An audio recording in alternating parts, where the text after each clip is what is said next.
عاملين ايه؟ وحشتوني والله. بص، ناس كتيرة كانت بتسألني على وي مود اللي هو البرو. تمام، انا جايب لكم النهارده نسخة هي برو. كل اللي انت عليك حرفيا انت هتحط الاكونت بتاعك. عايز تعمل اكونت جديد، تعمل اكونت تمب، عيش انت حر، اعمل اللي انت عايزه. تحط الاكونت، هيأكتيفيت البرو على طول، تقدر تستخدمه كامل حرفيا. النسخة اللي معايا هكون سايبها لكم في الموقع عندي. هتخش على الموقع، هتلاقيه في التعليقات تحت. هتخش على الموقع، تدوس على اول واحدة هيفتح معاك بالمنظر ده، وبعدين تحمل البرنامج من هنا وتدوس داونلود وينزل معاك. يكون الملف عندك بالشكل ده، هتعمل اكستراكت المجلد الحلو ده. هتخش على ويمود بالشكل ده. و لو انت عايز ان يعني ويمود تعمل له شورت كات بره، بدل ما تاخده انت وبتاع، في بات جاهزه بتعمل لك شورت كات لويمود بره. تمام، فنفتح ويمود كده. تمام، هيظهر معاك بالشكل ده. عايز تكريت اكونت جديد ملوش علاقه باكونتك الاساسي، عايز تعمل في اكونتك الاساسي، انت حر. انا كده كده عندي اكونت اللي هو الاساسي بتاعي بدخله عادي وبعيش حياتي.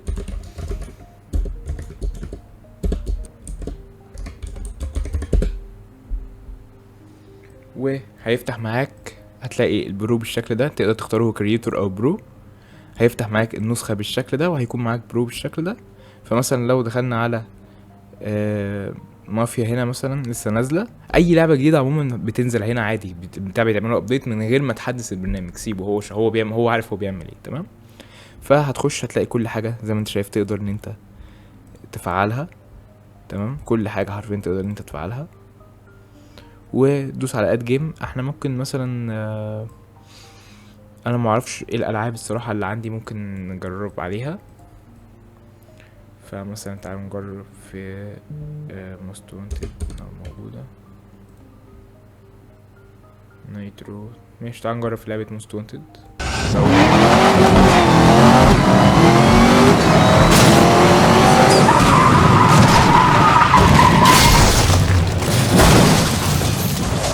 ماشي، تعالوا بقى نجرب نشغلها. تمام، هنشغل النايترو انليميتد، لو هيت، نيفر باستد، unlimited time، always win race، وماكس اس بي. يلا يا باشا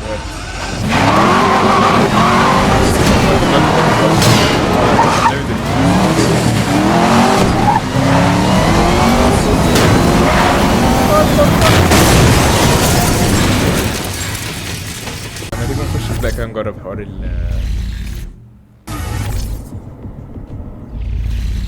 ثانية من هنا.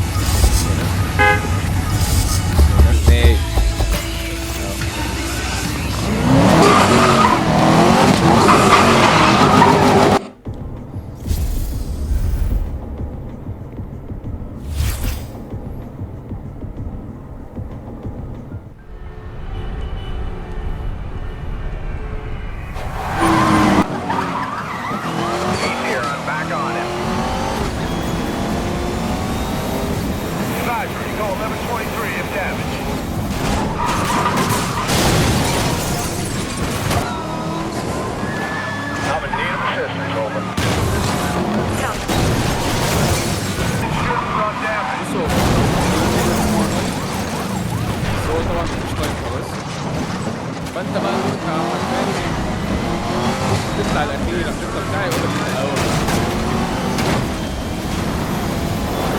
فده بقى في العاب كتيره جدا يعني، العاب كتيره قوي ممكن تعمل فيها الموضوع ده.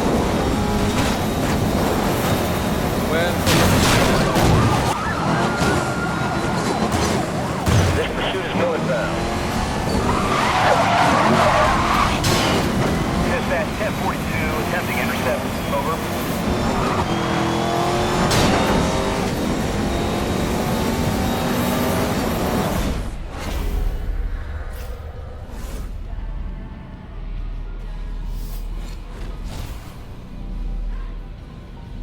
بس زي ما انتوا شفتوا كده، البرنامج شغال حرفيا. كل الالعاب اللي قدامكم دي انتوا تقدروا ان انتوا